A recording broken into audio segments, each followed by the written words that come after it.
antara substansi dan simbol. Kalau seandainya semua warga negara ini mengibarkan simbol agama, orang Islam mengibarkan bendera Islamnya, orang Kristen mengibarkan bendera Kristennya, orang ya mesti akan yang terjadi kekacauan. Orang-orang Islam mengibarkan bendera agama, orang Kristen nggak akan ridho, orang yang lain nggak akan ridho. Kalau agama yang lain pun mengibarkan bendera agamanya di negara ini, orang Islam nggak akan ridho.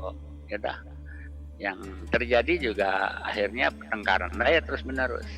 Nah, kalau seandainya simbol dimunculkan, tapi kalau seandainya yang dimunculkan adalah substansi agama, saya melihat semua agama dalam hal nilai-nilai universal kemanusiaan, saya bilang ya, semua agama mempunyai persepsi yang sama. Contoh konkretnya begini. Pernah di pesantren saya kumpulkan 50 komunitas dari berbagai agama dan golongan di pesantren. Dari Hindu ada, dari Buddha ada, dari Kristen ada, Katolik ada, Ahlul Bait juga ada, ya semua lah, sampai 50 di sini, bermalam malah. Saya bilang, apapun agama kita yang hadir ini, saya mau tanya, apakah ada salah satu dari agama atau keyakinan di antara kita yang berbeda ini, apakah ada yang membolehkan pencurian? Apakah ada agama yang membolehkan asusila? Apakah ada agama yang membolehkan pembunuhan, penyiksaan, kezaliman? Nggak ada. Saya bilang, kalau gitu, semua agama yang ada sekarang ini, yang kalian hadir pemeluknya, kita mempunyai persepsi yang sama dalam hal nilai-nilai universal kemanusiaan.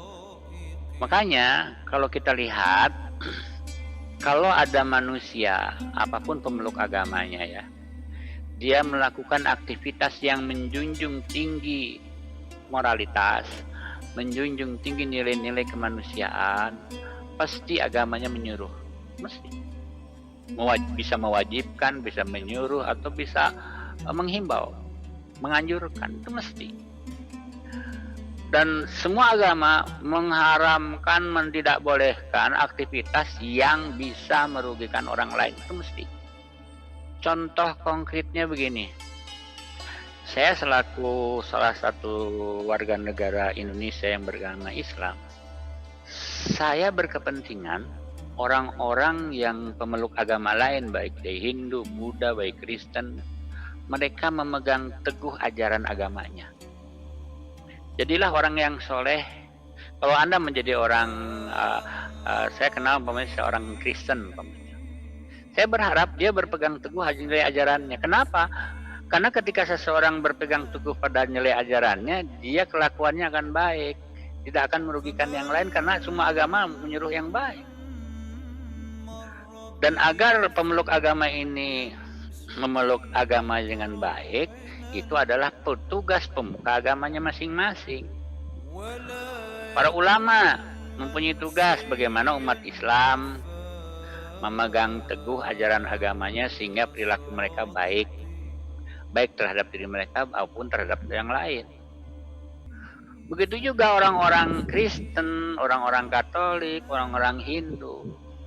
Pemuka-pemuka agama mempunyai tugas bagaimana agar warganya yang memeluk agama mereka memegang teguh ajarannya sehingga mereka berperilaku yang baik.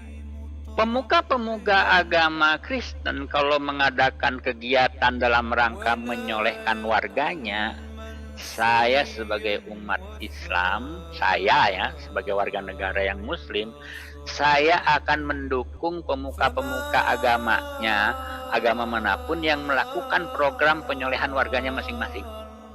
Karena itu dampaknya bukan pada diri mereka saja, dampaknya akan kepada diri kita juga.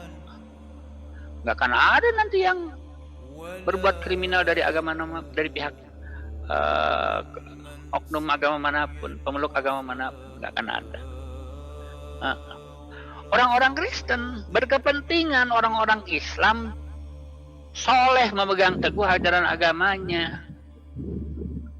Dalam rangka penyolehan warganya perlu para ulama ya melakukan aktivitas baik dakwah, baik pendidikan, dan itu harus didukung oleh non-muslim. Kenapa? Karena kesolehan orang Islam itu akan berdampak bukan kepada orang Islam saja, kepada orang Kristen juga berdampak nanti.